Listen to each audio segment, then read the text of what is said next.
Welcome to another Explainer. Today we're jumping straight into the incredibly rich history and comparative theology of Sunni and Shiite Islam. This is a topic that's so often misunderstood, mostly because we tend to look at it purely through the lens of modern geopolitical conflicts. But today, we're going to peel back those layers. We're going to see exactly how these two major branches developed divergent paths while actually remaining deeply rooted in the exact same shared foundations. And we're going to kick things off with a powerful perspective that completely reframes how we look at religious diversity. Okay, let's really think about this concept of providential diversity. It suggests something super profound, which is that diversity within a religion isn't necessarily a fracture, right? It's actually a feature. Just like you have Catholicism and Orthodoxy within Christianity, or Mahayana and Theravada in Buddhism, Islam naturally has different modes of interpretation. This providential diversity exists to integrate wildly different human psychological and spiritual temperaments into one cohesive religious civilization. So we're going to frame our entire explainer around this idea of mutual respect right from the start. Here is our roadmap for the Explainer: unity in Islamic orthodoxy, the question of succession, Sunniism and the Caliph, Shiism and the Imam, the Ismaili branch, and finally, divergent paths, shared foundations. Let's get into it. Section 1. Unity in Islamic orthodoxy. So, here's a crucial point we need to establish right away. Neither of these branches is a sect, and they definitely aren't some late rebellious revolt against an established norm. Not at all. Both Sunniism and Shiism are integral, entirely orthodox interpretations of the Islamic revolution. They are absolutely unified in principle by the Shahada, that central testimony of faith, and both are ultimately seeking to realize divine unity through the exact same Quranic revelation. Basically, they're two vital branches growing from the exact same trunk. Section 2.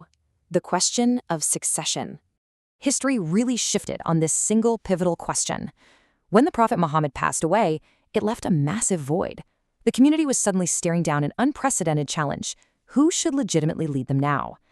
This is the exact moment in history where differing views on what religious authority actually means began to crystallize into two distinct paths. Now look at the stark contrast in how legitimate leadership is defined here.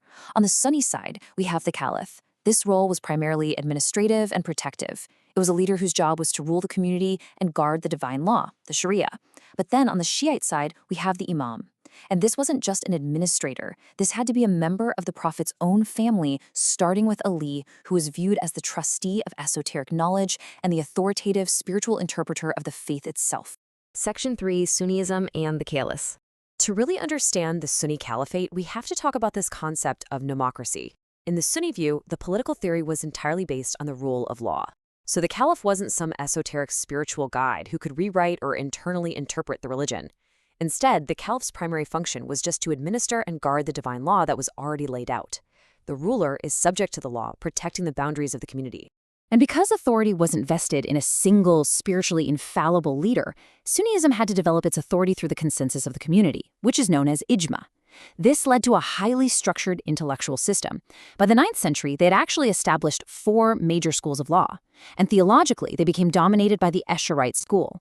What's cool about Escherite theology is how it carefully balances strict literalism with pure rationalism, ensuring that human reason is always working in service to divine revelation.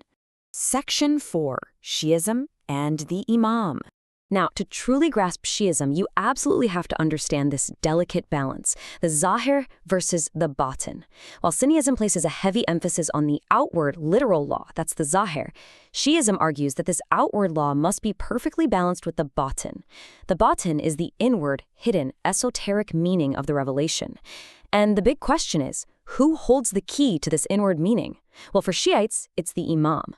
This creates a really fascinating cyclical view of history. Step 1 is the cycle of prophecy, where new divine laws are brought to humanity, and that ended permanently with the Prophet Muhammad.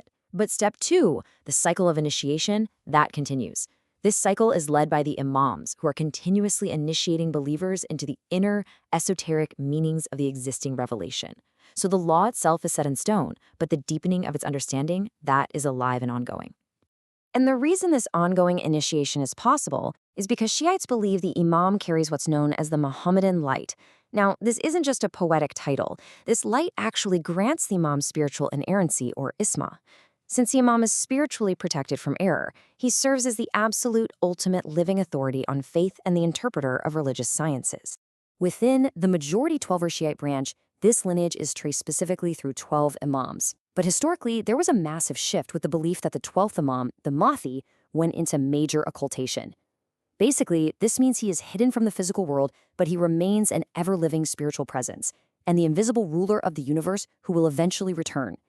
And because the true ruler was hidden, this actually led Twelver Shi'ism to historically adopt a deeply quietist, apolitical stance. They showed a profound distrust of worldly governments while waiting for the imam's return. Section 5. The Ismaili branch. Let's quickly look at how Ismaili beliefs build a structurally different framework. Where Twelvers focus on a lineage of 12, Ismailis view history through 7 cycles. But the absolute biggest contrast is in the status of the imam. Remember that hidden Mahdi of the Twelvers? Well, the Nizari Ismaili branch believes the imam is always living and physically present right here among humanity. Plus, while Twelvers try to balance the outward and the inward, Ismailis place an intense, almost exclusive focus on the inward, esoteric dimension, the batin. Section 6. Divergent paths, shared foundations. Okay, so despite everything we just talked about regarding differing views on community leadership and defining authority, look at what remains completely identical. Both Sunnis and Shiites are totally united in their reverence for the Quran and the Prophet. They share the ultimate foundational principle of divine unity, or tawheed. And honestly, for the average believer, their daily lived reality, the daily prayers, fasting during Ramadan, the pilgrimage to Mecca, they are virtually identical, with only the tiniest variations in form. And here is where it gets really fascinating. The concept of barakah, which is spiritual grace from the Prophet's family, isn't actually exclusive to Shi'ism. In Sunni Islam, this spiritual continuity thrives within the Sufi orders. This just shows how deeply intertwined these two branches truly are on a spiritual level. If you actually go and look at the initiatic chains of major Sunni Sufi mystics, you're going to find the revered Shiite imams sitting right at the very center of their lineage. The spiritual reverence just effortlessly crosses those theological boundaries. So, I'm going to leave you with this final, somewhat provocative thought. We've spent this explainer diving into the mechanics of succession, right? The caliph guarding the law versus the imam inheriting esoteric knowledge. But does examining all these historical differences over leadership ultimately just prove how beautifully unified their foundational faith truly is? They took divergent paths, for sure, but those paths were entirely built out of a shared devotion to the exact same divine unity. Definitely something to think about the next time you hear these branches discussed. Thanks so much for joining me, and I'll see you in the next explainer.